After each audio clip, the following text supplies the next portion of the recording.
अल्लाहुम्मा सल्लि अला मुहम्मदिन व आलि मुहम्मद।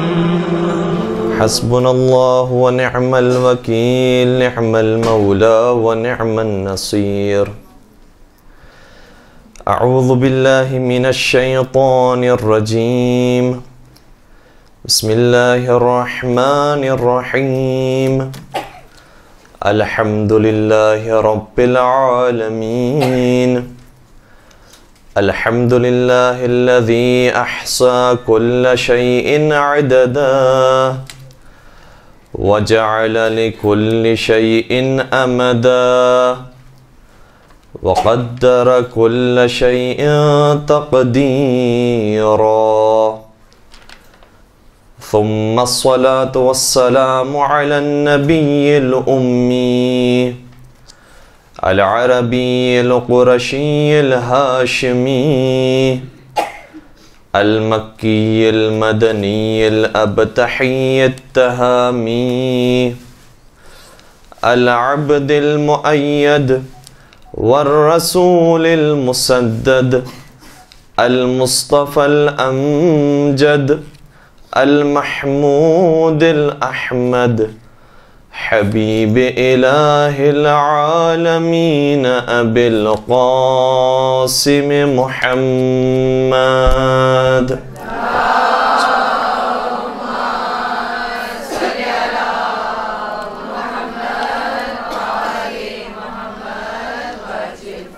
व अला अहलि बैतिहि अत्तय्यबीन अत्ताहिरीन अल-मअसूमीन अल-मज़लूमीन अल्लज़ीना अज़हबल्लाहु अन्हुमुर रिज्स अहलल बैत व युतहिरहुम तत्हीरा।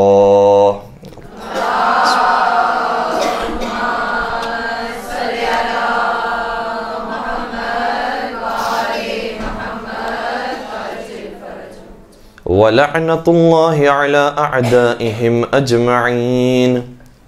अम्मा बअद फ़क़द क़ाल अल्लाहु तबारक व तआला फ़ी मुहकम किताबिहिल मजीद वल फ़ुरक़ानिल हकीम।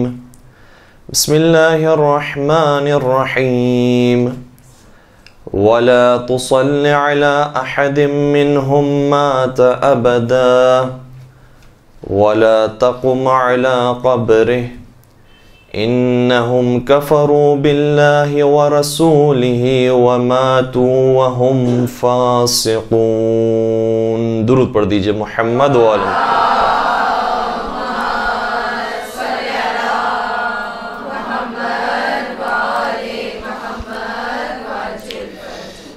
इन्हिदाम जन्नतुल बक़ी के उन्वान से जो आज का दर्स मुनक़्क़िद किया गया है, कई सारे पहलू हैं कि जिसके ऊपर गुफ्तगू की जानी चाहिए और हमारे पास गर्चे के वक्त बहुत है, लेकिन इस मौजू के लिए वक्त इंतहाई कलील है कि तमाम मौज़ूआत पर गुफ्तगू की जा सके।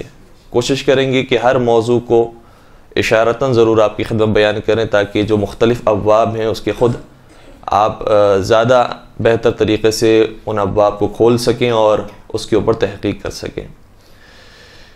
सबसे पहली बात यह है कि जन्नतुल बक़ी को जो मुनहदिम किया गया है, गर्चे के ये वाक़या तकरीबन 100 बरस, और अगर थोड़ा सा हम दक़ीक़ बयान करें तो 90 और 100 बरस के दरमियान ये वाक़या पेश आ चुका है। इस वाक़े को 90 बरस तकरीबन गुज़र चुके और हकीकत यह है कि इन्हिदाम जन्नतुल बक़ी का जो आखिरी वाक़या है पेश हुआ वो 90 बरस पहले पेश आया है, वरना इससे पहले भी जन्नतुल बक़ी को मुनहदिम किया गया और ख़ुद सऊद ख़ानदान के लोगों ने जन्नतुल बक़ी को पहले भी मिस्मार किया और वो तकरीबन 200 बरस पहले की बात है। सवाल ये पैदा होता है कि आज जो सलफ़ियत के नाम पर या किसी और नाम पर जो मज़हब व फ़िरक़ा कायम है, क्या वो अपने पास इल्मी दलाइल रखता है, कुरानी अहादीस दलाइल रखता है जिसकी बुनियाद पर वो दूसरे फ़िरक़ों से मुख्तलिफ़ है? तो हकीकत ये है कि जब भी किसी दीन में इन्हिराफ पैदा हुआ है, और आप किसी भी दीन को उठा लीजिए, दीन मसीहियत हो, दीन यहूदियत हो, दीन इस्लाम हो, किसी भी दीन को उठा लीजिए, जब कोई इन्हिराफ पैदा हुआ है तो इन्हिराफ के वक्त जो बुनियादी वजह थी वो कभी भी इल्मी वजह नहीं थी। आज शायद लोग ये समझते हों कि उनके पास दलाइल मौजूद हैं, आज शायद लोग ये समझते हों कि उनके पास कुरानी आयात मौजूद है, अहादीस मौजूद हैं, उनके पास दूसरे सबूत मौजूद है, जिसकी वजह से वो इख्तिलाफ करते हैं और कहते हैं कि नहीं, कब्रों को नहीं बनाना चाहिए, कब्रों की ज़ियारत नहीं करनी चाहिए। लेकिन जब ये चीज़ पहली दफ़ा दीन इस्लाम के अंदर पेश आने वाली थी, उस वक्त उनके पास कोई इल्मी दलील नहीं थी। और जैसा मैंने अर्ज़ किया कि जब भी कोई इन्हिराफ का आगाज़ हो रहा होता है तो उसमें इल्मी दलील का होना बहुत ज़रूरी नहीं होता, ताकत और ज़ोर और कुदरत का होना ज़रूरी होता है। और इसी वजह से आम तौर पर इन्हिराफात पैदा होते हैं। हत्ता दीन मसीहत की अगर बात की जाए तो दीन मसीहत में जनाब ईसा अलैहिस्सलाम के बाद जनाब शमऊन अलैहिस्सलाम को वसी होना था और उनके पैरोकार होने चाहिए थे और वो जनाब ईसा के दीन को आगे बढ़ाते। लेकिन वहाँ पर भी हम ये देखते हैं कि जनाब शमऊन के मुकाबले पर एक शख्स के जिसे मुख्तलिफ लैंग्वेजेस में मुख्तलिफ तरीके से ताबीर किया गया है, उसे पोलस भी कहा गया है, बोलस भी कहा गया है। ये वो शख्स है कि जो पहले यहूदी था और बहुत सख्त यहूदी था और जनाब ईसा अलैहिस्सलाम को गोया कत्ल करना चाहता था, बल्कि उसने सफ़र ही अपना इसलिए किया था ताकि कत्ल करे जनाब ईसा अलैहिस्सलाम को। और रास्ते में कहता है कि मुझे बशारत ये हुई कि नहीं, जो हकीकी दीन है वो दीन मसीहत है, लिहाजा उसे कबूल करो। मैंने दीन मसीहत को कबूल किया और फिर उसके बाद मैं दीन मसीहत को फैलाने और तरवीज का काम करना चाहता हूँ और वो शुरू किया। तो उसके बाद जब उसने दीन मसीहत को फैलाया है तो इस कदर उसने शोहरत पाई कि जितनी शोहरत जनाब शमऊन अलैहिस्सलाम को भी नहीं थी। जनाब शमऊन अलैहिस्सलाम भी कुछ शरीयत की बातों की रियायत करने वाले थे, जाहिर सी बात है कि नबी खुदा के जानशीन थे, रियायत करने वाले थे, लेकिन ये शख्स रियायत नहीं करता था।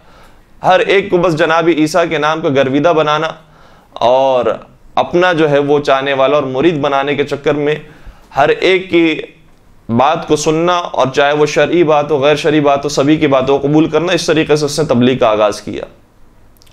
और जब ये तबलीग का सिलसिला चलता रहा तो लोग जनाब शमऊन के बजाय उस शख्स के ज़्यादा पैरोकार हो गए और जनाब शमऊन जो जनाब ईसा अलैहिस्सलाम को नबी खुदा कहते थे, खुदा नहीं कहते थे, उनकी बात लोगों ने मानना छोड़ दी। और ये जो पोलस या बोलस नाम का जो शख्स था, मुख्तलिफ ज़बानों के अंदर जो आया, इब्री ज़बान में, अरबी ज़बान में, फ़ारसी ज़बान में, उर्दू ज़बान में, इस शख्स के लोग ज़्यादा पैरोकार हो गए और यह कहना शुरू कर दिया इसने कि जनाब ईसा अलैहिस्सलाम दर हकीकत इंसान ही नहीं थे, वो इंसानी शक्ल में भेजे गए थे, हकीकत में वो खुदा के बेटे थे जो लाए गए थे।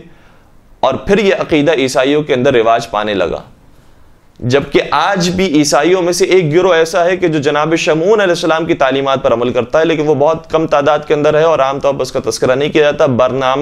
बरनामाई फ़िरका वो कहलाया जाता है। तो हर दीन के अंदर इन्हिराफ हुआ है, लेकिन इन्हिराफ की बुनियाद या शोहरत थी या इख्तिदार और कुदरत या माल दौलत। दीन इस्लाम के अंदर भी जब इन्हिराफ का आगाज होता है तो उस वक्त उनके पास कोई इल्मी दलाइल नहीं थे कि हम जानशीन हैं, कोई इल्मी उनके पास बात नहीं थी कि हमारे कारनामे इस कदर ज्यादा हैं और पैगंबर अकरम ने हमें बनाया था नाइब, इसलिए हम जानशीन पैगंबर हैं। वो तो हकीकत में इख्तिदार और कुदरत चाहते थे, लिहाजा हर तरीके से उन्होंने जोर लगा दिया। किसी को जबरदस्ती खड़ा कर दिया बैत कर लेने के लिए, किसी को तलवार के जोर पर, बहुत सारी चीजों को मुअत्तल कर दिया ताकि किसी तरीके से माहौल ऐसा बन जाए कि लोग जो हकीकी जानशीन है उसको छोड़कर हमें जानशीन रसूल मान लें। तो इन्हिराफ का जब आगाज होता है तो उसमें इल्मी दलाइल नहीं होते, ये इल्मी दलाइल बाद में जो उनके पैरोकार होते हैं वो तलाश करते हैं, वो ढूंढते हैं कि हमारे जो बुजुर्गान ने काम किया था वो इस बुनियाद पर किया था, वो इस लॉजिक पर किया था, उसकी ये दलील थी, उसकी ये दलील थी, वो बाद में दलाइल तलाश करते हैं। लेकिन जब इब्तिदा में काम हो रहा होता है तो कोई इल्मी दलील के ऊपर काम नहीं होता। यही सिलसिला सलफियत का भी है। इन्हिदाम जन्नतुल बकी का वाकया सही है कि 90 बरस पहले पेश आया, लेकिन सऊद और आले सऊद खानदान वो था कि जो पहले ही से चाहता था कि पूरे हिजाज पर हुकूमत करे और उनका कब्जा बढ़ता रहे। चुनाचे 200 साल पहले से इनकी कोशिशें जारी थी और उन्होंने कई सारे शहरों को जो मुसलमान इलाके थे वहां पर कत्लेआम किया है लोगों का।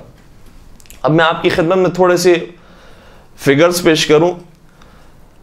बाज लोग ये समझते हैं कि इन्हिदाम जन्नतुल बकी का एक वाक़या पेश आ गया, सही है, उन्होंने इमारतों को तोड़ दिया, जो गुंबद बने थे उन्हें तोड़ दिया, लेकिन किसी मुसलमान को तो तकलीफ नहीं पहुंचाई, किसी को अजियत तो नहीं पहुंचाई, कोई खूनरेजी तो नहीं की। अब देखिए कि उनकी दास्तान क्या है, किस कदर खूनरेजी की है सऊद और आले सऊद खानदान ने। तकरीबन 200 बल्कि कहना चाहिए तकरीबन 250 बरस पहले सन 1187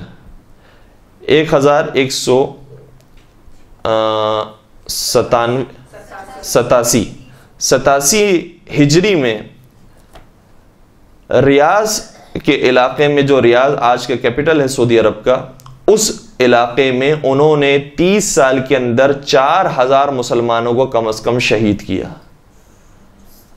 और उस जमाने में कोई एटम बम नहीं था, कोई ऐसा असला नहीं था कि एक जगह पर वो फट जाए तो जिसकी वजह से 50 लोग शहीद हो गए, जिसकी वजह से 100 लोग शहीद हो गए। नहीं, बाकायदा तलवार से शहीद किया जाता था।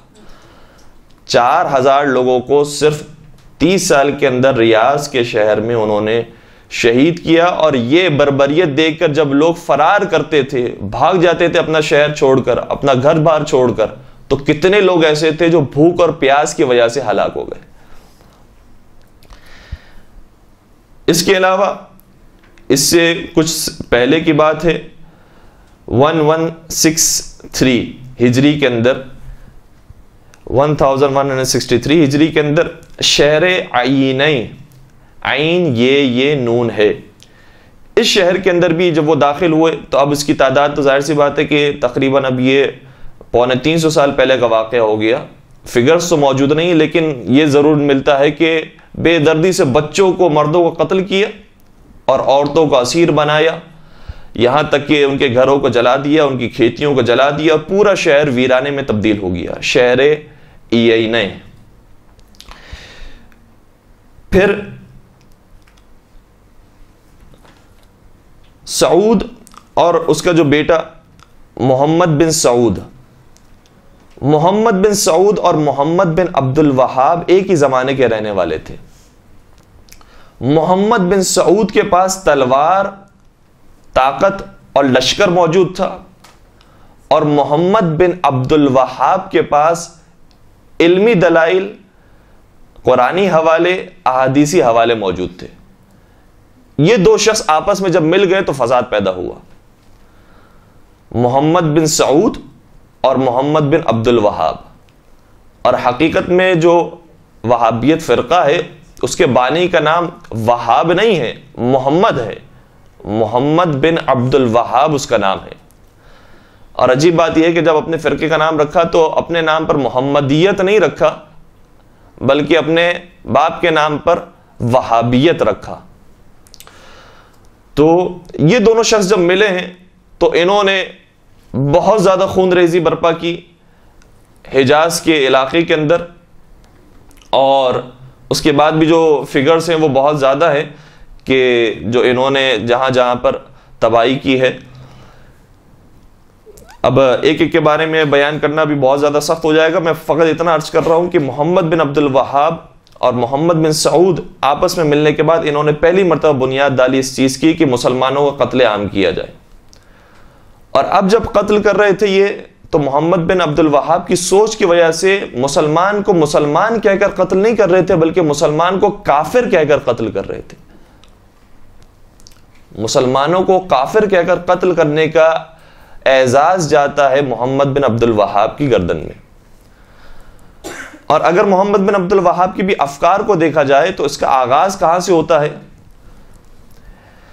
जो चार मशहूर फिरके हैं अहले सुन्नत के यहां, हनफी, मालिकी, शाफई और हम्बली, इसमें जो हम्बली फ़िरका है, जनाब अहमद इब्न हम्बल, बाज़ चीज़ों के अंदर जब मुसलमान मुख्तलिफ राय रखते थे तो मुख्तलिफ राय रखने वालों को बाकायदा बिदअती करार देते थे, जो इससे पहले कभी किसी आलिम दीन ने काम नहीं किया। लेकिन अहमद इब्न हम्बल जो इनके नज़रियात के खिलाफ जाता था, उन्हें बाकायदा बिदअती और कुफ्र का फतवा भी लगाया करते थे। इसके बाद इब्न तैमिया का जब दौर आया, तकरीबन उसके 500 साल के बाद, तो इब्न तैमिया ना सिर्फ ये कहता था कि ये बिदअती हैं, हराम कर रहे हैं और काफिर हैं, बल्कि बाकायदा हुक्म देता था कि इन्हें कत्ल कर दिया जाए। जो हमारे फिक्र के खिलाफ है वो काफिर हो चुका है, लिहाजा उसे कत्ल कर दिया जाए। इब्न तैमिया के 500 साल के बाद फिर मोहम्मद बिन अब्दुल वहाब का दौर आता है और वो न सिर्फ ये कि कहता है कि कत्ल कर दिया जाए, बल्कि बाकायदा ये काम करता है और वाजिबुल कत्ल कहने के अलावा कत्ल का काम उसने अंजाम दिया है। तो इस तरीके से इस फिक्र को अगर देखा जाए और उसकी बुनियाद को तलाश किया जाए तो अहमद इब्न हम्बल के यहां पर इसकी फिक्र मिलती है। इस फिक्र को मजीद आगे बढ़ाया इब्न तैमिया ने। इब्न तैमिया की मजीद सपोर्ट किया इस फिक्र को मोहम्मद बिन अब्दुल वहाब ने, और फिर मोहम्मद बिन अब्दुल वहाब को जब इस फिक्र को सपोर्ट किया गया तो उसके बाद अब अंग्रेजों का भी इसके अंदर हाथ है, लेकिन अभी अंग्रेजों के हाथ से पहले हम थोड़ा सा खुद मोहम्मद बिन सऊद और सऊद खानदान को अगर देखें तो सऊद का बेटा था मोहम्मद बिन सऊद, इसका पोता अब्दुल अजीज बिन मोहम्मद बिन सऊद। जब यह बरसर इख्तिदार आया तो इसने एक शहर पर हमला किया। सुलेमान बिन अब्दुल वहाब उस शहर का रहने वाला, और सुलेमान बिन अब्दुल वहाब ये वो शख्स है कि जो मोहम्मद बिन अब्दुल वहाब का भाई था। अब ये भी एक दास्तान है। मोहम्मद बिन अब्दुल वहाब जो ये फिक्र लेकर आया वहाबियत की, इसके सबसे पहले जिसने मुखालिफत की है वो कोई और नहीं, खुद इसका अपना भाई सुलेमान था। सुलेमान बिन अब्दुल वहाब ही वो था कि जो खड़ा हुआ और अपने भाई के खिलाफ उसने कहा कि तुम जिस नजरिए के कायल हो वो नजरिया दुरुस्त नहीं है, और चूंकि वाजिबुल कत्ल समझता था लिहाजा इसने भी ये कहना शुरू कर दिया कि हकीकत में तुम खुद ही काफिर हो गए हो कि जो मुसलमानों को कत्ल का फतवा देते हो। चुनाचे सुलेमान और मोहम्मद ये दोनों जो भाई थे आपस में जानी दुश्मन बन गए, और मोहम्मद बिन अब्दुल वहाब अपने दामाद अब्दुल अजीज बिन मोहम्मद बिन सऊद, जो सऊद का पोता भी है, इसे भेजता है सुलेमान के शहर में, और वहां पर 100 से जायद कम से कम मर्दों को कत्ल किया गया और बाकी जो शहर था उसको वीरान कर दिया गया। 1167 हिजरी के अंदर यह वाक़या पेश आया। इसके बाद मक्का शहर को इन्होंने ताराश करने की कोशिश की और वहां के जो मुक़द्दस मकामात थे, जन्नतुल बकी का मज़ार था, जाए विलादत पैगंबर थी, उसको ताराश किया। जमजम के ऊपर जो कुआं बना हुआ था उसको ख़त्म किया, मिस्मार किया, और जितने शाफ़ी मालिकी और हनफी मजहब की जो नमाज पढ़ने वाले लोग थे और अकीदा रखने वाले लोग थे उन सब को इन्होंने काफिर करार दिया और कहा कि तुम मस्जिद से बाहर निकल जाओ, सिर्फ अगर किसी को नमाज पढ़ने का हक है तो वह हम्बली फिरके के मानने वालों को है। इसके अलावा शहर कतीफ में मसलन इन्होंने जब हमला किया तो 1500 लोगों को शहीद किया। शहर कतीफ के अंदर, शहर कतीफ, शहर एहसा, ये वो दो इलाके हैं कि जहां पर शियों की आबादी बहुत ज़्यादा है। शिया नशीन इलाके के अंदर 1500 लोगों को शहीद किया। फिर शहर एहसा के अंदर 600 लोगों को के बारे में मिलता है कि उनको शहीद किया। और इस कदर ये हमले के अंदर शदीद होते थे कि औरतों को जब पता चलता था कि हमारे शहर में हमला हो गया, अब जाहिर सी बात है कि हमला होता था पुराने शहर के अंदर तो तलवारों से मर्दों को कत्ल किया जा रहा है, बच्चों को कत्ल किया जा रहा है, आग लगाई जा रही है। तो ये मंजर देखकर जो हामिला खवातीन होती थी उनके हमल कितने ऐसे थी कि जिनके साकित हो गए, और वैसे ये मंजर देखकर कितने ऐसे थे कि जो हलाक हो गए। फिर न सिर्फ ये कि हिजाज तक ये महदूद रहे बल्कि करबला में भी इन्होंने हमला किया, इराक का रुख किया। करबला में सन 1216 हिजरी के अंदर, 1216 हिजरी के अंदर इन्होंने जब हमला किया तो 4000 कम अज कम और बाज़ लोगों ने तादाद लिखी है 5,000, 8,000, और ये तादाद बढ़ते बढ़ते बाज़ ने लिखी है 15,000 लोगों को करबला में शहीद किया गया। और रूस का एक शख्स जो वहां पर मौजूद था, जिसने बाद में तारीख लिखी, वो कहता है कि बाकायदा मैंने देखा कि खून की नदी बह रही थी, सिर्फ ये मुहावरतन नहीं बल्कि बाकायदा इस कदर खून बहा कि बाकायदा ये खून की धारें बह बहकर दरिया से मिल रही थी। फिर इन्होंने नजफ का रुख किया और नजफ में भी वहां पर भी कोशिश की कि हरम को में दाखिल हों, वहां पर लोगों को कत्ल करें, मगर नजफ के लोगों ने मुकावमत की, इस्तिकामत का मुजाहरा किया और वहां पर अल्हम्दुलिल्लाह ये दाखिल नहीं हो सके। अब जहां जहां ये पहुंचते थे, मसलन हिजाज में उन्होंने हमला किया, कतीफ में, एहसा में, मक्का में, मदीना में, करबला में, जहां जहां इन्होंने हमला किया, न सिर्फ ये कि मर्दों को कत्ल किया है, औरतों को असीर बनाया है, बल्कि वहां के जो खजाने होते थे उनको भी चुराते थे। और हकीकत में उनका यही मकसद था, न सिर्फ ये कि उन्हें मर्दों को कत्ल करना है, उनसे ही मतलब नहीं है, बल्कि वहां तक पहुंचना मकसद है कि जिसके बाद वो दौलत हासिल कर सके, हीरे जवाहिरात हासिल कर सके, सोना चांदी ले सके, कि जो लोग हदिया करते थे हरम को, वो सारे जवाहिरात और ख़जानों पर भी इन्होंने कब्ज़ा किया और इस तरीके से उन्होंने अपने आप को मजबूत किया माली एतबार से। फिर वहाँ से ताइफ और ओमान पर भी हमला किया। ये तकरीबन दास्तान है 200 साल पहले की, जो सऊद और आले सऊद के ख़ानदान की दास्तान है। इसके बाद तकरीबन 100 बरस का गैप आया है। 100 बरस के इस गैप के अंदर, और गैप आने की वजह भी ये थी कि सल्तनत उस्मानिया का जो अमीर था तूलून पाशा, तोय से तूलून पाशा और मोहम्मद अली पाशा, इन्होंने कई सारे इस फिक्र के लोगों को कत्ल किया, फांसी चढ़ाया और उनको तकरीबन शिकस्त दे दी, जिसके बाद ये उस जमाने में आसानी से पनपने नहीं पाए। अब थोड़ा सा हम देखते हैं कि दोबारा से ये फिक्र क्यों पैदा हुई और आज इस फिक्र को इतना मजबूत हम क्यों पाते हैं, क्यों आज ये फ़िरका इस कदर मकबूल है कि शायद बहुत सारे सुन्नी तो इसी फ़िरके की तरफ राग़िब हो रहे हैं।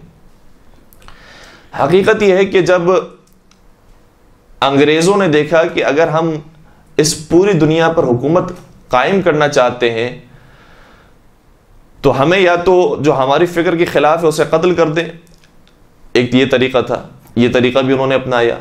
लेकिन जाहिर सी बात है कि पूरी दुनिया को कत्ल तो नहीं किया जा सकता, लेकिन इन्हें मशगूल किया जा सकता है ऐसे काम के अंदर कि आपस ही के अंदर लड़ते रहें, मरते रहें, कटते रहें और हम सुकून से इनके ऊपर हुकूमत करें। यह बहुत बेहतरीन तरीका था। चुनांचे अंग्रेजों ने तकरीबन 200 साल पहले से लेकर और ये 100 साल तक 3 ऐसे मजहब की बुनियाद रखी है इस्लाम के अंदर कि जिसकी पहले कोई मिसाल नहीं मिलती। अब यहां पर थोड़ी सी मैं तवज्जो चाहूंगा, तो ये 3 मजहब कौन से थे कि जो इन्होंने कायम किए, इसको रिवाज दिया। एक मजहब है जिसका नाम है वहाबियत, दूसरा मजहब था जिसका नाम है बहाइयत और तीसरा मजहब है जिसका नाम है कादियानियत। अजीब बात यह थी कि वहाबियत को जो इन्होंने रिवाज दिया उसके लिए एक इलाका चुना,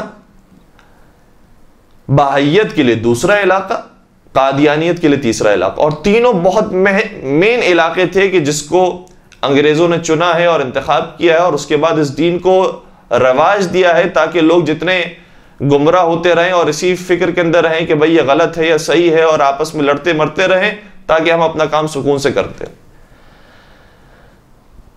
वहाबियत को जो उन्होंने बुनियाद रखी वो सऊदी अरब के अंदर हिजाज के इलाके में रखी, बहाइयत की जो बुनियाद रखी वो ईरान में रखी और कादियानियत की बुनियाद हिंदुस्तान पाकिस्तान में रखी।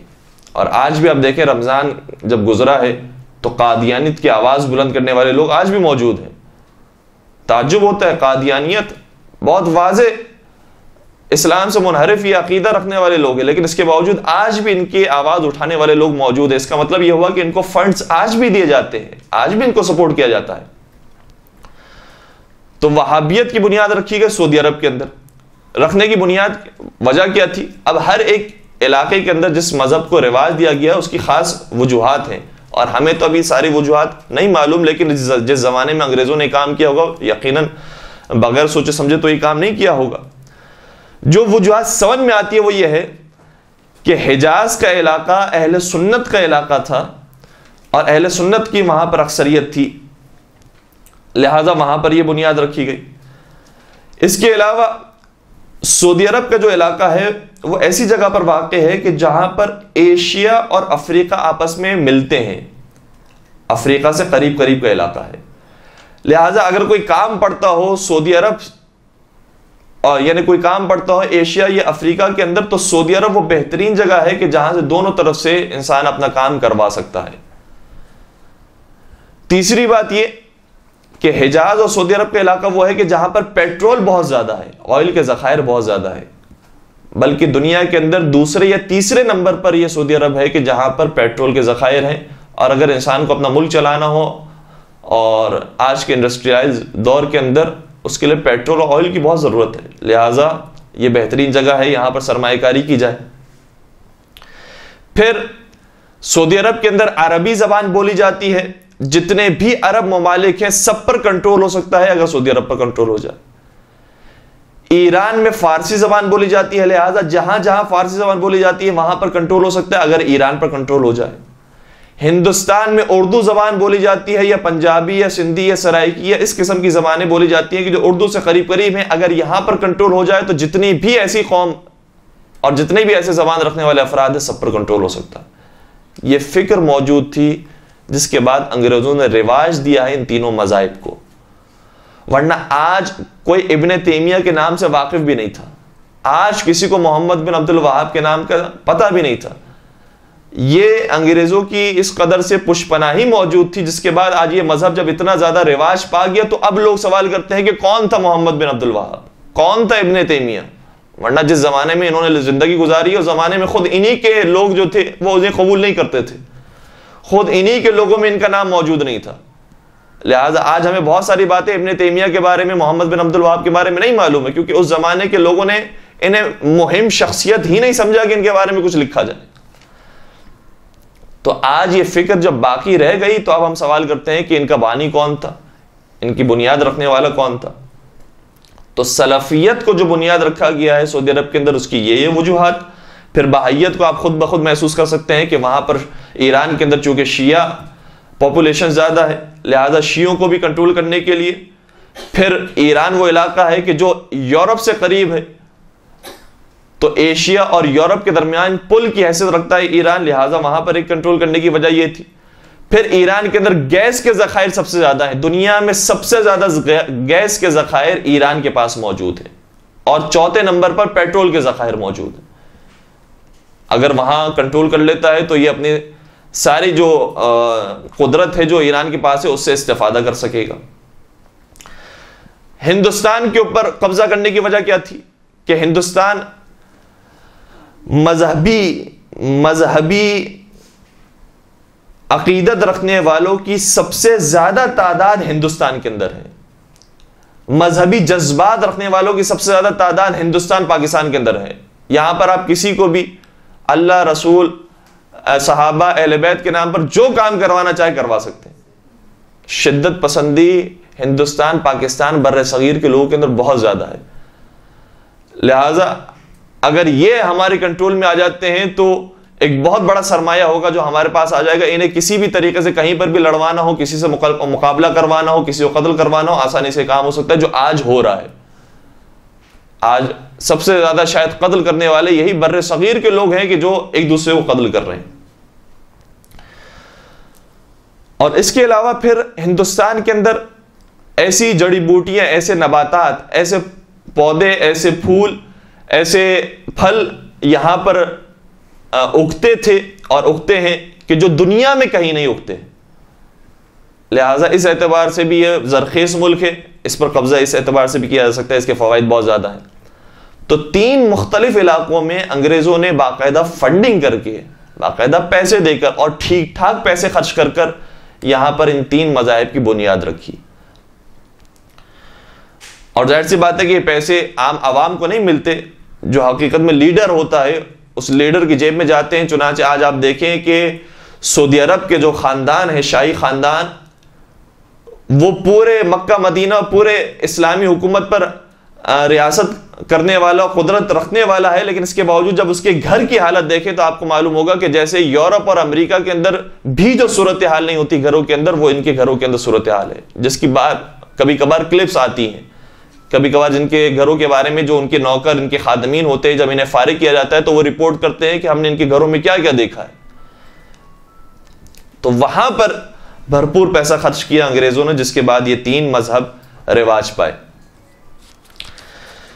फिर अब जो पहले मैंने अर्ज किया कि मोहम्मद बिन सऊद और मोहम्मद बिन अब्दुल वहाब ने मिलकर आगाज किया बर्बरियत का, खूनरेजी का। उसके बाद 100 बरस का एक गैप आया सल्तनत उस्मानिया के अमीर की वजह से। इसके बाद अब जब बुनियाद रखी गई वहाबियत की और सऊदी अरब की, तो बाकायदा कानून की बुनियाद पर, उसूलों की बुनियाद पर यह बुनियाद रखी गई और इस मुल्क का बाकायदा एक नाम तजवीज़ किया गया, अल ममलिकतुस सऊदियतुल अरबिया या अल ममलिकतुल अरबियतुस सऊदिया, अल ममलिकतुल अरबियतुस सऊदिया, यानी यह हुकूमत है अरबों की और सऊदी खानदान की। वो जो अपने आप को सिर्फ मुसलमान कहते हैं, बाकी सबको काफिर करार देते हैं, उन्होंने जब अपने मुल्क की बुनियाद रखी तो इस्लाम के नाम पर नहीं रखी, अपनी कौम अरब कौम की बुनियाद पर और अपने खानदान सऊद खानदान की बुनियाद पर रखी। नाम रखा अल ममलिकतुस सऊदियतुल अरबियतुस सऊदिया, कि हमारे मुल्क अरबी मुल्क है, हम अजमी मुल्क से ताल्लुक नहीं रखते, और इस मुल्क का जो सरबरा है और जो लीडर्स हैं वो सऊद खानदान से ताल्लुक रखते हैं, इनका गैर सऊद खानदान से ताल्लुक नहीं है। बाकायदा इजारादारी इनके खानदान की शुरू हो गई सऊदी अरब के ऊपर। और फिर हम देखते हैं कि इन्होंने जब जन्नतुल बकी को मिस्मार किया, जन्नतुल माला के मज़ारात को मिस्मार किया, दीगर मकामात को मिस्मार किया, तो बाकायदा कानून की बुनियाद पर अब मिस्मार किया। अब ऐसा नहीं कि उन्होंने एक हमला कर दिया और एक मुल्क, एक शहर को ताराज किया और खूनरेजी की, अब ऐसी कोई बात नहीं थी। बाकायदा सुकून के साथ, इत्मीनान के साथ जन्नतुल बकी के एक एक मज़ार को इन्होंने मिस्मार किया, बराबर किया, और मुकम्मल तौर पर जन्नतुल बकी के मज़ार को और कब्रिस्तान को वीरान कर दिया। जन्नतुल बाला के मज़ार को मुकम्मल तौर पर वीरान किया। अब आप वहां पर कब्र जाकर देखने की कोशिश करेंगे तो सारी कब्रें बराबर होंगी, कहीं ऐसा नहीं है कि किसी को ज्यादा तोड़ दिया और किसी को कम तोड़ दिया, और ऐसी कैफियत हो कि जैसे यहाँ पर कोई हमला हुआ है और हमला होने के बाद जो बास कब्रें बच जाती हैं, बास कब्रें टूट जाती हैं, ऐसी कोई कैफियत नहीं। बाकायदा बहुत सिस्टमेटिक काम किया और सारी कब्रों को उन्होंने इस तरीके से बराबर किया। अब यहां से अब सवाल पैदा होता है कि ये काम इन्होंने किस बुनियाद पर किया, कौन सी कुरान की आयत कहती है, कौन सी हदीस कहती है, कौन सी तारीख के अंदर कौन सी मुफ्ती ने फतवा दिया है कि ये काम किया जाना चाहिए। अब यहां से इल्मी गुफ्तगू का आगाज होता है। एक दुरूद पढ़ दीजिएगा मोहम्मद व आले मोहम्मद।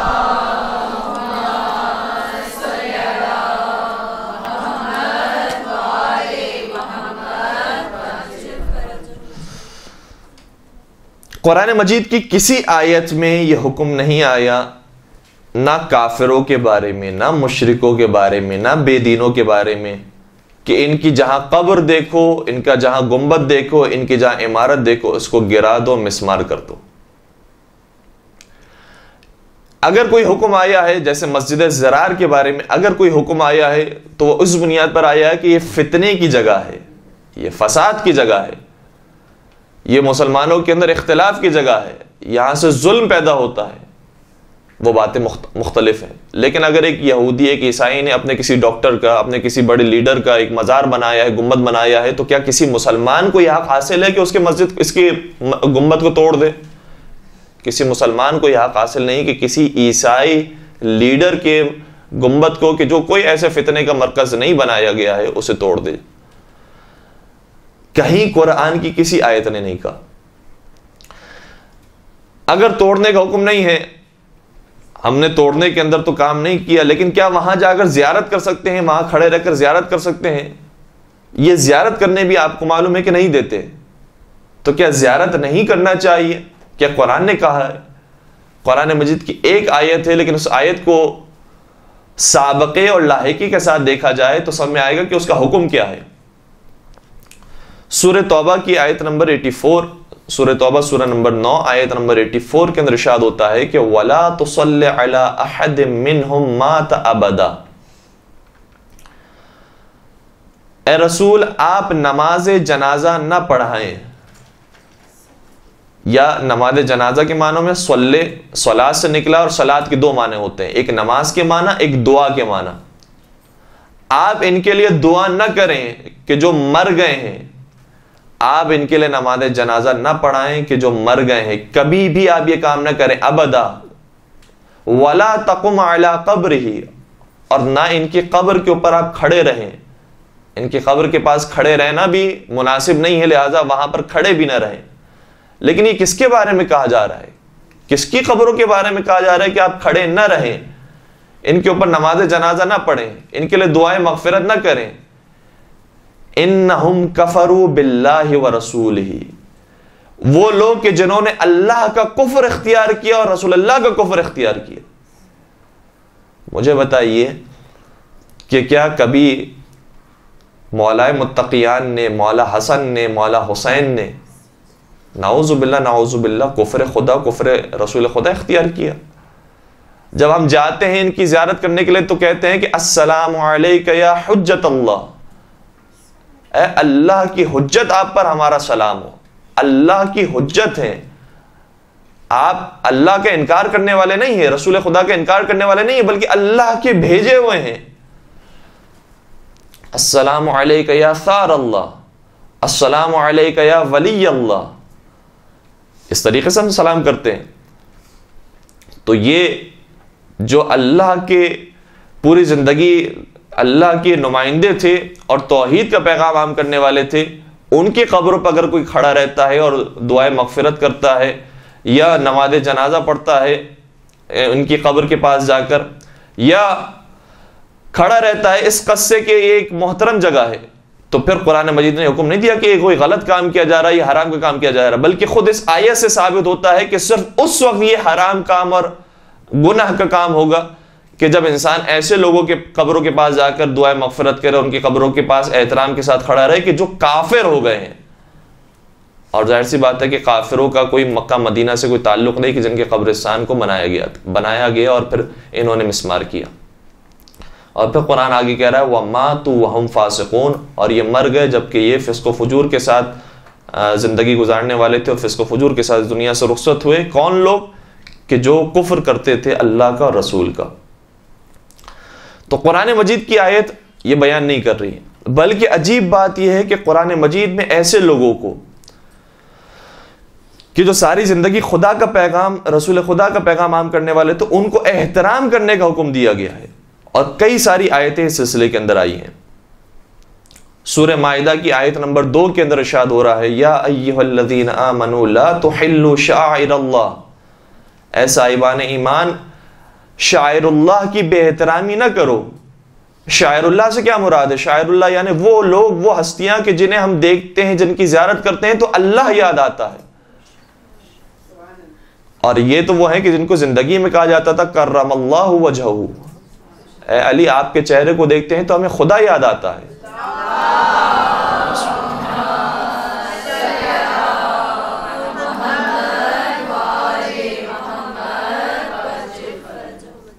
और फिर शायद शायरुल्लाह ही की मिसालें बयान की गई हैं, बल्कि बाज़ दूसरी आयतों के अंदर भी मिसालें बयान की गई हैं। और इस आयत के अंदर भी आगे बयान होता है वला शहरल हराम, और जो हराम हुर्मत के महीने हैं उनकी बेएहतरामी ना करो, माए मुहर्रम की बेएहतरामी ना करो जो बेएहतरामी की गई। वलल हदिया, और जो कुर्बानी का जानवर है उसकी बेएहतरामी ना करो। वलल कलाइदा, और जो निशानी जिसके ऊपर कुर्बानी के जानवर के ऊपर लगाई जाती है और उस निशानी के साथ उसे कुर्बानी के मैदान में रखा जाता है और कुर्बान किया जाता है, उसकी बेएहतरामी ना करो। यानी कौन? कि जो अल्लाह के नाम के साथ मंसूब हो गया है, चाहे वो इंसान ना भी हो, उसकी भी बेएहतरामी ना करो, उस जानवर की भी बेएहतरामी ना करो। वला आमीन अल बैतुल हराम, और ना खाना खुदा के जायरीन की बेएहतरामी करो। जब ये वाक़या 200 साल पहले मोहम्मद बिन अब्दुल वहाब और मोहम्मद बिन सऊद ने जब मक्का, मदीना और इन जैसे इलाकों पर हमला किया, तो मक्का के अंदर जब इन्होंने हमला किया है तो 3 साल तक मक्का में हज नहीं हो सका।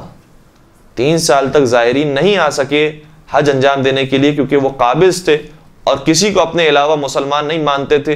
लिहाजा 3 साल तक हज मुअत्तल रहा है इनकी वजह से। दूसरी आयत जिसमें फिर हुक्म दिया गया है कि शायरुल्लाह की इज्जत करो, बेहतरामी ना करो, सूरह हज की आयत नंबर 32, सूरह हज सूरह नंबर 22 आयत नंबर 32 इरशाद होता है वमन युअज़्ज़िम शाइरल्लाह फइन्नहा मिन तक़वल क़ुलूब, और जो शख्स शायरुल्लाह की ताज़ीम करता है तो ये दिलों के तक़वे में से एक तक़वा है। तक़वे की भी कैटेगरीज है, एक हाथों का, पैरों का, ज़ाहिरी आज़ा व जवारे का तक़वा है, एक ज़बान का तक़वा है, और फिर एक दिल का तक़वा है। जो बेहतरीन तक़वा दिल का तक़वा है, अगर वो हासिल करना चाहते हो तो शायरुल्लाह की ताज़ीम करो, उनका एहतराम करो, जिनको देखकर अल्लाह याद आता है। अब इसके बाद कुछ मिसालें हैं कि जो कुरान मजीद ने मुख्तलिफ आयतों के अंदर बयान की कि शायरुल्लाह में से कौन कौन हो सकते हैं। पहले तो हुक्म बयान कर दिया गया, 2 चीजें हैं, जिनको देखकर अल्लाह याद आता है उनकी तुम्हें इज्जत करनी है, बेएहतरामी नहीं करनी, यह हुक्म बयान हो गया। सवाल ये पैदा होता है कि किनको देखकर याद आ सकता है खुदा। कुछ मिसालें बयान कर दी कि मसलन वो जानवर के जिसको कुर्बानी के लिए पेश किया जाता है, उस कुर्बानी के जानवर को देखकर अल्लाह याद आता है, क्योंकि हुक्म खुदा पर अमल किया जा रहा है। जो हराम महीने हैं उनको देखकर अल्लाह याद आता है, उनको उस महीने के अंदर कोई बेएहतरामी नहीं होनी चाहिए, किसी को कत्ल नहीं करना चाहिए। फिर कुछ मिसालें और हैं कि जो मुख्तलिफ आयतों के अंदर बयान की गई। सूरह बकरा की आयत नंबर 185 के अंदर, 158 के अंदर, सूरह बकरा आयत नंबर 158, इसमें मिसाल बयान की कि शायरुल्लाह में से एक मिसाल जो कुरान मजीद बाकायदा बयान कर रहा है, क़यामत तक रहने वाली किताब, उसके अंदर बयान हुआ इन्नस्सफ़ा वल मरवता मिन शाइरिल्लाह, सफ़ा और मरवा की पहाड़ी ये शायर खुदा में से है। सफ़ा और मरवा, सफ़ा और मरवा की पहाड़ियां शायर खुदा में से कैसे हो गई? क्या ये खाने काबा के अंदर हैं? खाने काबा से बाहर हैं? क्या इनके ऊपर किसी नबी खुदा को शहीद किया गया? नहीं, नबी खुदा को शहीद भी नहीं किया गया। बहुत एक छोटा सा वाक़या पेश आया, कुरान मजीद ने इस वाक़े को अहमियत दी। वाक़या क्या था कि जनाब इब्राहीम अपनी औलाद जनाब इस्माइल को तनहा छोड़कर रेगिस्तान में चले गए माँ के हमरा, और उस माँ ने अपने बच्चे की प्यास बुझाने की खातिर सफ़ा और मरवा के दरमियान सई की, जिसकी वजह से जमजम जारी हुआ। नबी खुदा की प्यास को बुझाने के लिए जिस माँ ने तगदो की है, उस नबी खुदा की प्यास को बुझाने वाली माँ की याद को जिंदा रखा गया। और वो नबी खुदा के जिसके नवासे को 3 दिन का भूखा प्यासा शहीद कर दिया गया, उसकी याद को क्या हम जिंदा ना रखें? उसके जो मकामात हैं उसकी ज़ियारत ना करें? क्या वो शायर खुदा में से नहीं होगा जिसकी प्यास बुझाने के लिए उस माँ ने सफ़ा और मरवा के दरमियान सई की और तगदो की, जिसके बाद प्यास बुझ गई? वो शायर खुदा में से है। और वो 3 दिन का भूखा प्यासा खुदा की राह में कुर्बान कर दिया गया, क्या वो शायर खुदा में से नहीं होगा? और यहां पर यह बयान किया गया है, एक बहुत खूबसूरत लफ्ज इस्तेमाल हुआ कुरान मजीद के अंदर, इन्नस्सफ़ा वल मरवता मिन शाइरिल्लाह। यह नहीं कहा गया इन्नस्सफ़ा वल मरवता शाइरिल्लाह, मिन का लफ्ज इस्तेमाल किया गया। मिन का मतलब यह है कि कुछ मिसालें हम दे रहे हैं शायर खुदा में से, सफ़ा और मरवा उन मिसालों में से एक मिसाल है। अगर मिन का लफ्ज इस्तेमाल नहीं किया गया होता तो क्या तर्जुमा होता कि सफ़ा और मरवा शायर खुदा है। इसका मतलब मुमकिन है कि शायद दूसरे शायर खुदा ना हो, लेकिन मिन का लफ्ज इस्तेमाल किया गया, इसका मतलब यह हुआ कि ये शायर खुदा में से कुछ हैं, ये बाज मिसालें हैं शायर खुदा की। फिर एक और मकाम पर जब एक और मिसाल बयान की गई शायर खुदा की, तो वहां पर भी लफ्ज मिन इस्तेमाल हुआ है। सूरह हज की आयत नंबर 36 इरशाद होता है वल बुदना जअलनाहा लकुम मिन शाइरिल्लाह, और वो कुर्बानी का ऊंट कि जिसे तुम लेकर जाते हो उसे हमने करार दिया है तुम्हारे लिए शाइरुल्लाह में से। किसको करार दिया गया है? उस ऊंट को जिसको कुर्बान करने के लिए लेकर जाते हो। और वो इंसान के जो कुर्बान होगी अल्लाह के लिए, क्या वो शायर खुदा में से नहीं होगा? लकुम फीहा खैरुन, शायरुल्लाह में तुम्हारे लिए खैर मौजूद है। तो अब वाज़ेह हो गया कि इल्मी एतबार से अगर गुफ्तगू की जाए, कुरानी एतबार से अगर गुफ्तगू की जाए, तो कोई दलील, कोई बात ऐसी नहीं आती कुरान मजीद की रोशनी के अंदर कि हम इन कब्रों की ज़ियारत ना करें, इन कब्रों का एहतराम ना करें, बल्कि बार बार हुक्म दिया गया इनकी ताज़ीम की जाए, इनका एहतराम किया जाए। इनको देखकर खुदा याद आता है। बल्कि अब हमारी किताब के अंदर और हमारी किताबों के अंदर तो कई मकामात पर इसके फ़ज़ाइल बयान किए गए हैं। और चले अब इस मौजू को अगर हम ज़्यादा खोलेंगे तो बहुत वक्त निकल जाएगा कि न सिर्फ यह हुक्म दिया गया कि इनकी ज़ियारत करो, बल्कि यह कहा गया कि इनकी अगर कोई ज़ियारत करता है तो कभी कहा गया कि 70 हज के बराबर है, कभी कहा गया 70 उम्रे के बराबर है, कभी कहा गया 70 मरतबा जिहाद करने से अफजल है। और कोई अगर इनकी तामीर में हिस्सा लेता है तो कहा गया कि जैसे जनाब सुलेमान ने बैतुल मुक़द्दस बनाया था, गोया उसका मदद करने वाला ये वो शख्स करार पाएगा कि जो इन कब्रों को बनाता।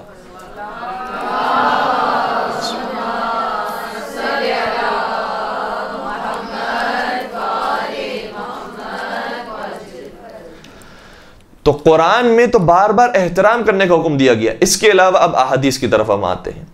कुरान के बाद अहादीस को अगर देखा जाए तो खुद अहले सुन्नत किताबों के अंदर, ये सिर्फ मैं बात कर रहा हूं कि उनकी किताबों में किस कदर अहादीस मौजूद है कि कब्रों की तुम जियारत करो, कब्रों के करीब जाओ, दुआ करो, नमाज पढ़ो, सलाम पेश करो।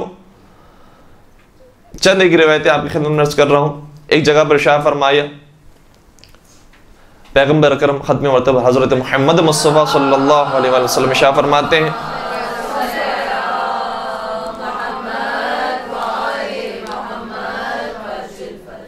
हैं, कि नहीं तुकुम अन ज़ियारतिल क़ुबूर, मैंने तुम्हें मना किया था कब्रों की ज़ियारत करने से, लेकिन अब फज़ूरूहा, लेकिन अब तुम ज़ियारत करो इन कब्रों की।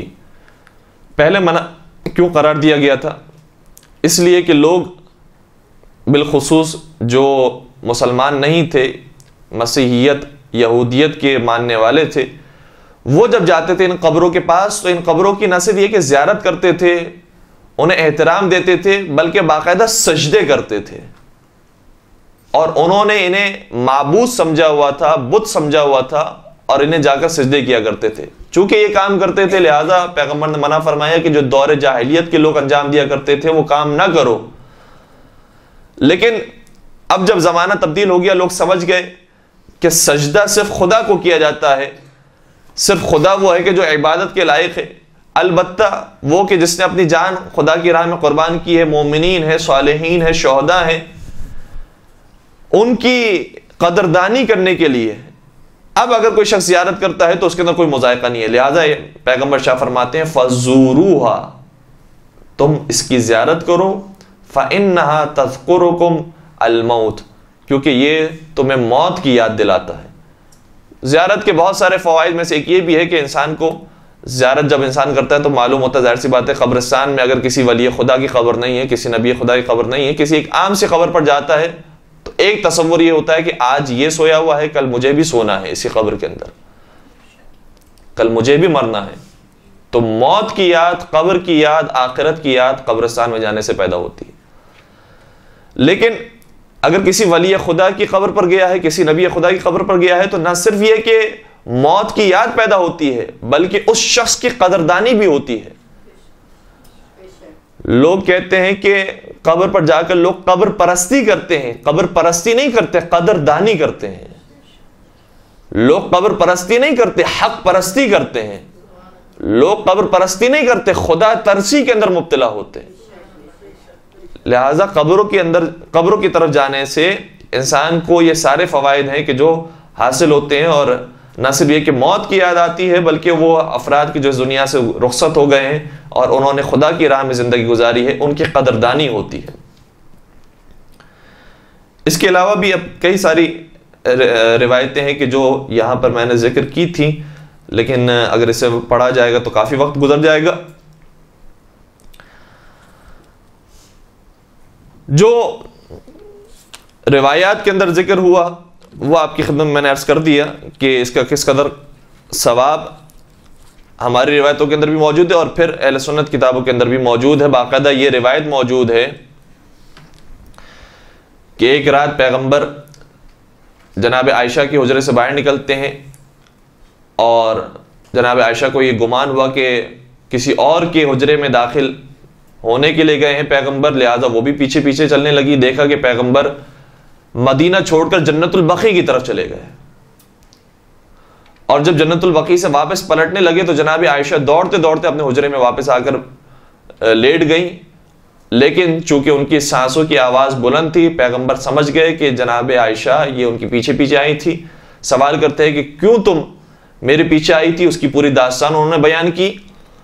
फिर पैगंबर ने बयान फरमाया कि ए आयशा, तुम भी जन्नतुल बकी जाया करो और कब्रों की ज़ियारत किया करो। और फिर जनाब आयशा सवाल करती हैं कि मैं जब ज़ियारत पर जाऊं तो क्या करूं, क्या कहूं? तो बाकायदा सलाम सिखाया गया कि कब्रों की तरफ जाओ तो इस तरीके से सलाम पेश करो, और वो फिर मुख्तलिफ रिवायतों के अंदर मुख्तलिफ अंदाज से मौजूद है। मिसाल के तौर पर एक रिवायत के अंदर ये मौजूद है कि कहो अस्सलामु अला अहलिल क़ुबूर। हमारे पास जो रिवायतें बाज़ दूसरी मौजूद हैं जिसमें दीगर रावियों से जिक्र है कि कहा करो अस्सलामु अला अहलि ला इलाहा इल्लल्लाह मिन अहलि ला इलाहा इल्लल्लाह, यानी बाकायदा सलाम करने का हुक्म दिया गया। और सलाम इंसान किसी दीवार को नहीं करता, बेजान चीज को नहीं करता, उसको करता है कि जो जानदार होता है, समझबूझ रखता है, साहिब शऊर होता है। लिहाजा हम जब सलाम कर रहे हैं तो ये सलाम को सुनते हैं। और ज़ियारत का बाकायदा जुमला है, 8वें सरकार इमाम अली रज़ा अलैहिस्सलाम की ज़ियारत के अंदर यह जुमला मौजूद है।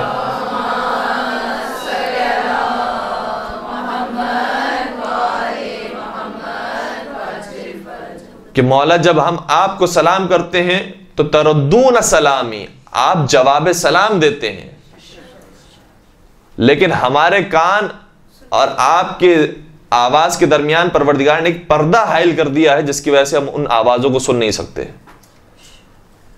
तो न सिर्फ ये कि वली खुदा, नबी खुदा, बल्कि एक आम मोमिन को भी अगर जो कब्र में चला गया है उसको भी सलाम किया जाए तो वहां से जवाब सलाम आता है।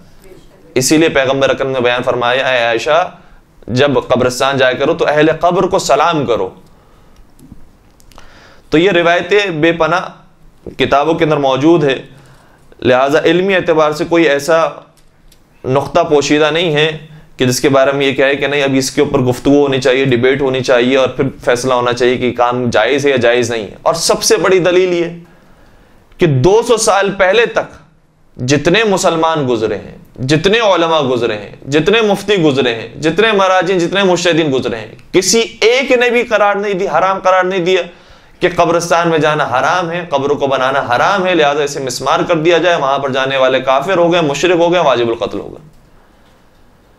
ये 200 साल पहले कौन सा ऐसा मुसलमान आ गया जो कहता है कि सिर्फ मैं मुसलमान हूं, उसके अलावा सब काफिर हैं? गोया कहना चाहता है कि पैगंबर के बाद से लेकर जितने भी लोग आए और अपने आप को मुसलमान कहते थे वो सबके सब काफिर थे।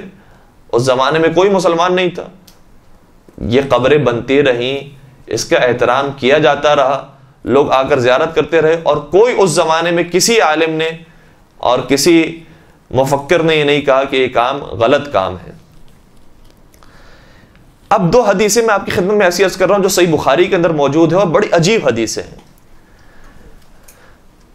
पैगंबर ने अजीब जुमले इरशाद फरमाए हैं और गालिबन ऐसा महसूस होता है कि आज के ज़माने के यानी यही जो फिक्र रखने वाले अफराद हैं उनके लिए पैगंबर के जुमले थे। और ये मेरा नज़रिया नहीं है, ये मेरा ख्याल नहीं है, बल्कि एक खुद अहले सुन्नत आलिम दीन जो मक्का से ताल्लुक़ है उनका, शेख अहमद ज़ैनी दहलान, शेख अहमद ज़ैनी दहलान, दाल हे लाम अलिफ नून,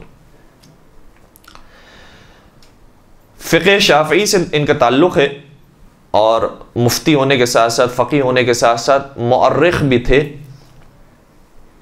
और कई सारी किताबें उन्होंने लिखी, जिसमें से एक किताब इसका नाम था अल फ़ितनतुल वहाबिय्या। और भी कई सारी किताबें हैं जो उन्होंने लिखी, शरह मतनुल अलफ़िया, तारीख़ुद्दौल इस्लामिया। वो ये कहते हैं कि ये जो दो रिवायतें हैं इसका इतलाक़ इसी फ़िरक़े पर होता है।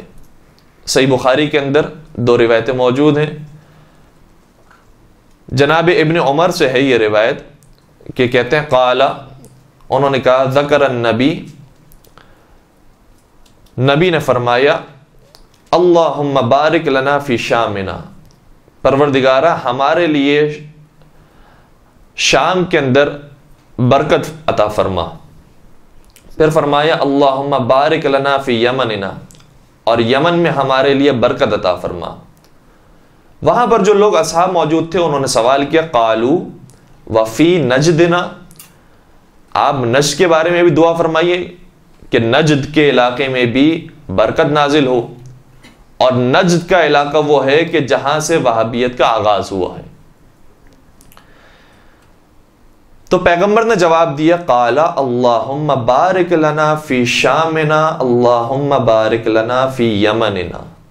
पैगंबर ने दोबारा पुरानी दो दुआओं को दोहराया कि परवरदिगार हमारे लिए शाम में बरकत अता फरमा, हमारे लिए यमन में बरकत अता फरमा। और फिर अब रावी कहता है कि मेरा ख्याल है कि शायद तीसरी मरतबा जब उनसे ही कहा गया तो फिर पैगंबर ने बाकायदा ये जुमले का इजहार किया, फरमाया होना का अज़्ज़लाज़िलु वल फितनु व बिहा यतलुउ क़र्नुश शैतान। फरमाया जो नज्द का इलाका है वहां पर जलजले और फितने पैदा होंगे और वहां से शैतान की सींग वाला शख्स खड़ा होगा।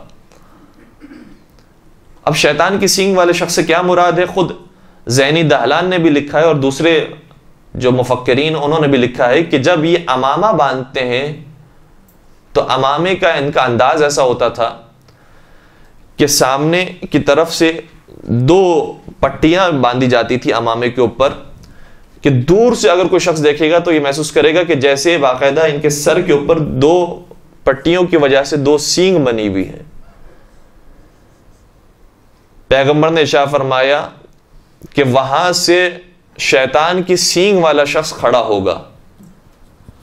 और अब जब सर्च करेंगे तस्वीर तो महसूस करेंगे कि जो बात बयान की गई है हदीस के अंदर वो किस कदर दुरुस्त और दकीक बात बयान की गई है कि इनकी एक निशानी ये होगी कि ये सींग रखने वाले होंगे। इसके अलावा दूसरी जो हदीस है उसके अंदर मजीद और निशानियां बयान की गई।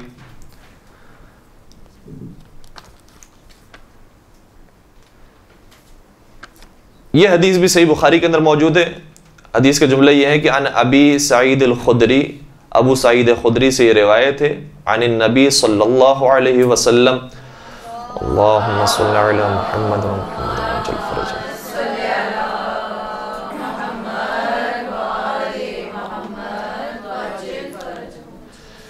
कहते हैं कि पैगंबर ने शाह फरमाया यखरुजु नासु मिन क़िबलिल मशरिक़ी, कुछ लोग मशरिक की तरफ से निकलेंगे, व यक़रऊन अल कुरान, और ये ऐसे लोग होंगे जो कुरान की तिलावत करने वाले होंगे, लेकिन ला युजाविज़ु तराक़ीहिम, लेकिन ये कुरान इनकी हलक से नीचे नहीं उतरेगा, इनकी ज़बानों तक रहेगा, इनके दिल में नहीं समाएगा। यमरुकून मिनद्दीन कमा यमरुकुस्सहमु मिनर रमिया, और ये दीन से ऐसे खारिज हो जाएंगे कि जैसे तीर से कमान निकल जाता, कमान से तीर खारिज हो जाता है। सुम्मा ला यऊदून फीही, और ये दोबारा दीन की तरफ नहीं पलटेंगे, हत्ता यऊद अस्सहम इला फूतिही, जिस तरीके से कमान की तरफ दोबारा तीर नहीं आता। फिर सवाल किया गया पैगंबर अकरम से कि मजीद इनकी कोई निशानी बताएं, मा सीमा हम, इनके चेहरे कैसे होंगे। पैगंबर ने शाह फरमाया काला सीमा हम अत्तहलीक, इनके चेहरे ऐसे होंगे कि ये अपने सर को मुंडवाने वाले होंगे, ये हलक करवाने वाले होंगे, और आज जो अक्सर इनके पैरोकार हैं उनकी शक्लें आप देखेंगे तो इस किस्म की होती है कि अपने सर को मुंडवाते हैं, और यह काम बाकायदा मोहम्मद बिन अब्दुल वहाब ने करवाया। न सिर्फ ये कि मर्दों को हुक्म दिया बल्कि खातून के साथ उसने काम किया, कहा कि इसके सर को भी मुंडवाया जाए। और जब उसके सर को मुंडवाया गया तो उस औरत का जुमला यह था कि तुमने हमारी जीनत को खत्म किया है, तुम्हारी जीनत परवरदिगार ने रेश करार दी है, दाढ़ी करार दी है, लिहाजा तुम्हें भी चाहिए कि तुम इस जीनत को अपनी खत्म करो। तुमने हमारी जीनत को खत्म किया है, तुम अपनी जीनत को भी खत्म करो। इस रिवायत का फिर जुमला यह है कि पैगंबर ने फरमाया कि ये हलक करने वाले होंगे, औ काला अत-तस्बीद।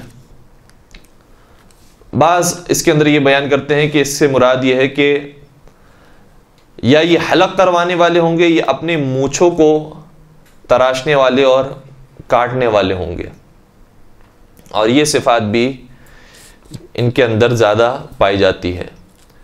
तो ये वो अलामतें हैं कि जो इनके बारे में पहले से ही जिक्र की जा चुकी थी कि ये इस किस्म के लोग होंगे।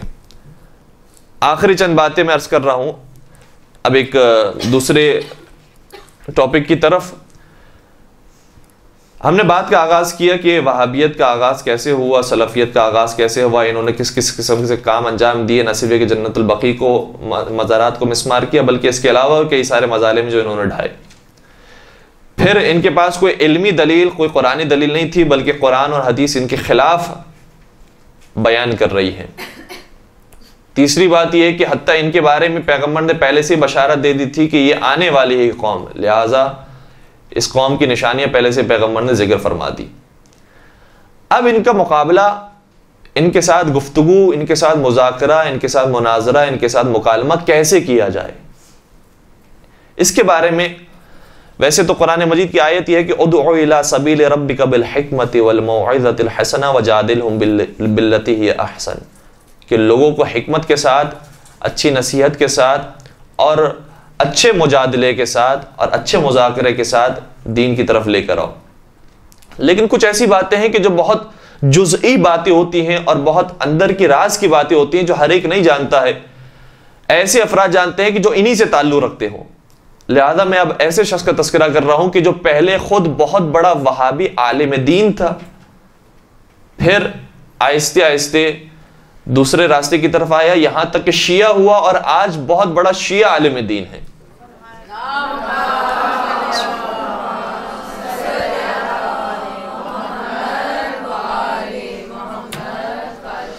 इनका नाम है डॉक्टर इसाम अली याहिया अल इमाद, या इन्हें डॉक्टर इमाद भी अगर आप सर्च करें तो उनके बारे में आप जान सकेंगे कि ये कौन सी शख्सियत रखते हैं। डॉक्टर इसामुल इमाद भी इन्हें कहा जाता है, डॉक्टर इसामुल इमाद।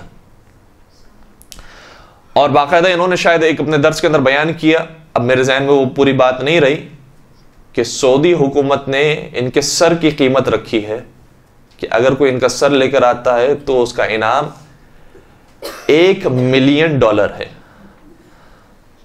तो हमारे एक उस्ताद थे, वो मजाक में कह भी रहे थे तालिब इल्मों से कि जिनका शहरिया कम हो वो अपना शहरिया इस तरीके से बराबर कर सकते हैं।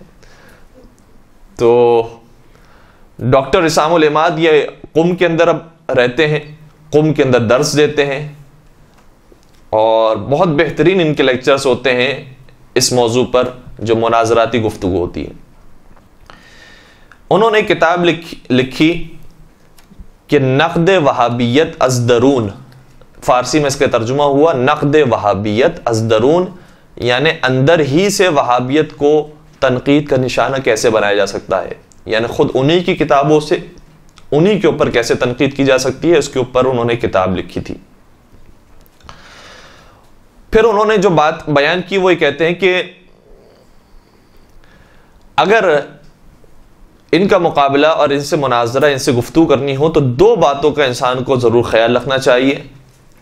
पहली बात यह है कि इंसान को इल्मी तौर पर मजबूत होना चाहिए, कुरान की जो आयतें हैं वो याद हो या उनके रेफरेंसेस मालूम हो, अहादीस के रेफरेंसेस मालूम हो, और तारीखी बातें मालूम हो कि इन्होंने क्या क्या कारनामे अंजाम दिए। इल्मी तौर पर इंसान को पहली बात यह कि मजबूत होना चाहिए। दूसरी बात जो उन्होंने बयान की बहुत ज्यादा अहम है, वो ये है कि इंसान को अखलाकी तौर पर भी बहुत मजबूत होना चाहिए, क्योंकि जो शख्स अपने आप को सही समझ रहा है, और आप भी अपने आप को सही समझ रही हैं, और जब गुफ्तगू कर रहे हैं तो वो कायल होने के लिए गुफ्तगू नहीं कर रहे हैं, वो आपको कायल करने के लिए गुफ्तगू कर रहे हैं।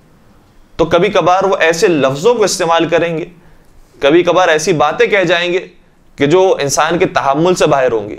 लिहाजा वो ये फरमाते हैं कि जब इनसे बात की जाए, गुफ्तगू की जाए, तो बहुत तहम्मुल के साथ, बर्दाश्त के साथ गुफ्तगू की जाए। अपने अखलाक को इंसान इतना बेहतरीन बना ले कि वो सुकून के साथ अपनी सारी बातों को कह दें। इसके बाद फिर आप एक एक करके इनकी बात को रद्द करें।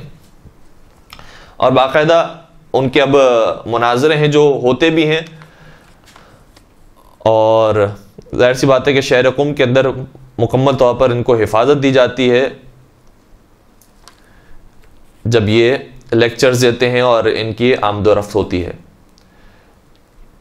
ये जो वहाबी आलिम दीन थे पहले, ऐसा नहीं है कि किसी छोटे लेवल के एक आलिम दीन हो और अपने मोहल्ले में, अपने इलाके में काम करने वाले हों।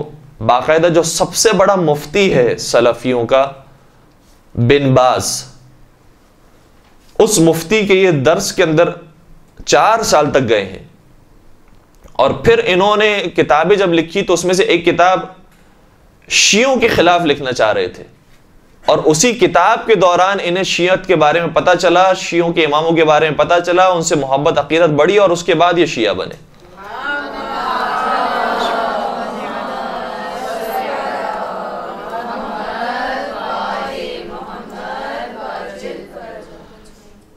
किताब का नाम जो लिखना चाह रहे थे उसका नाम भी उन्होंने जिक्र किया है अपनी किताब के अंदर। वो कहते हैं कि मैं जो किताब लिखने वाला था लिख भी चुका था, अलबत्ता वो छप नहीं सकी, और उससे पहले जब मुझे अंदाज़ा हो गया तो मैंने उसे मना कर दिया छापने के लिए। उस किताब का नाम था अस्सिलतु बैनल इस्नै अशरिया व फ़िरक़िल गुलात, यानी ताल्लुक़ क्या है शिया इस्ना शरी के दरमियान और गाली फ़िरक़ों के दरमियान।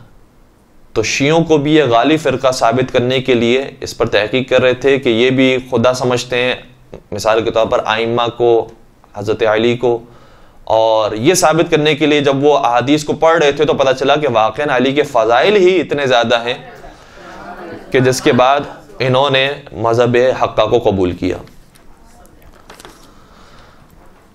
ये कुछ एक बातें थी कि जो आपके सामने बयान की, अलबत्ता बहुत सारी बातें हैं जो रह गई हैं, और मैं सिर्फ एक आखिरी बात के साथ अपनी गुफ्तगू को मुकम्मल करूं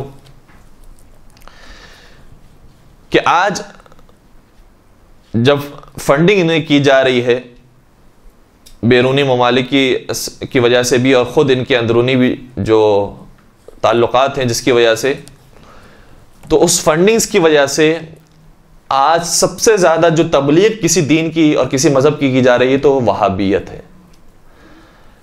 तकरीबन ये शायद 20 साल पहले की रिपोर्ट है, जिस ज़माने में इस कदर ना चैनल्स होते थे ना वेबसाइट्स होती थी।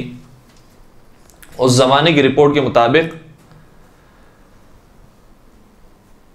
तकरीबन 10 मिलियन किताबें वो हर साल हज के मौके पर ज़ायरीन को और हाजियों को देते हैं। 10 मिलियन से ज़्यादा किताबें वो देते थे।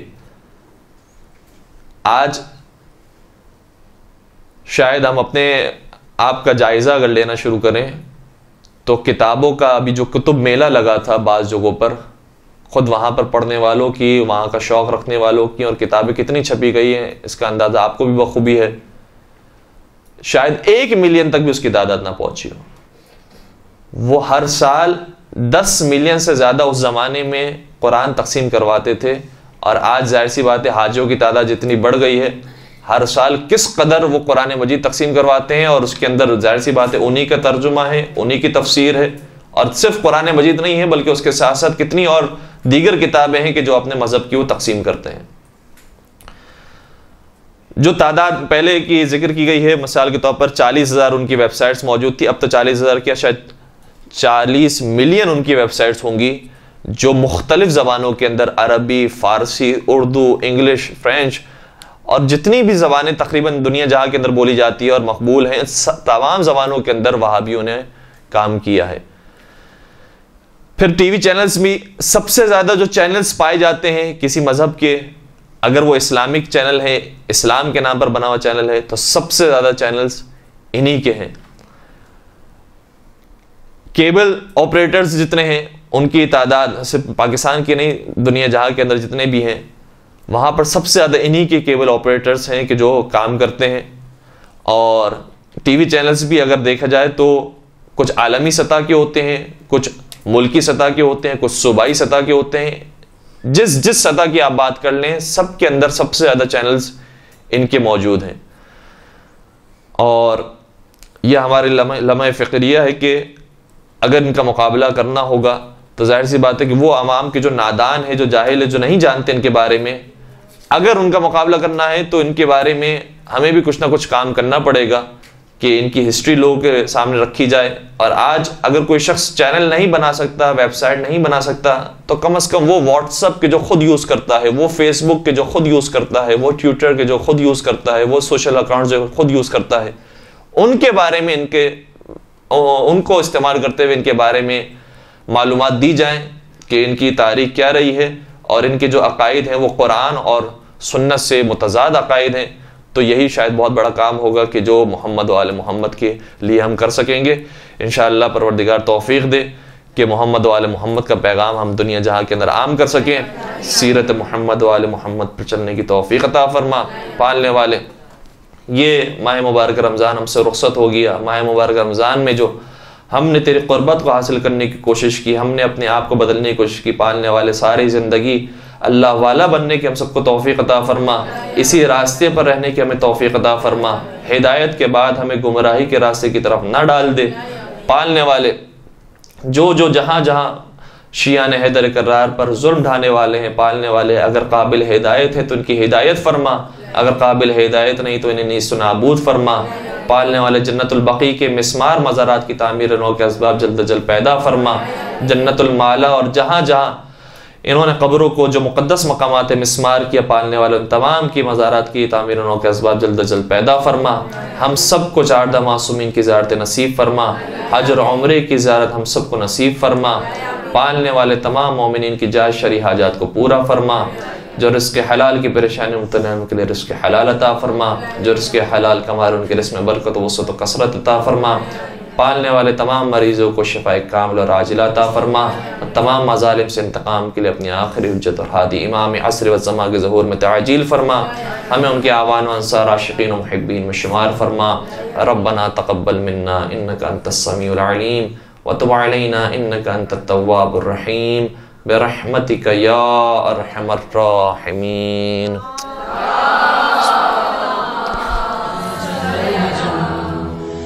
जल जल या मौला जल जल जल जल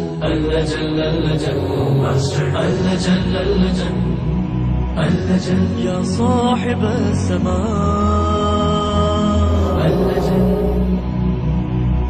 जल जल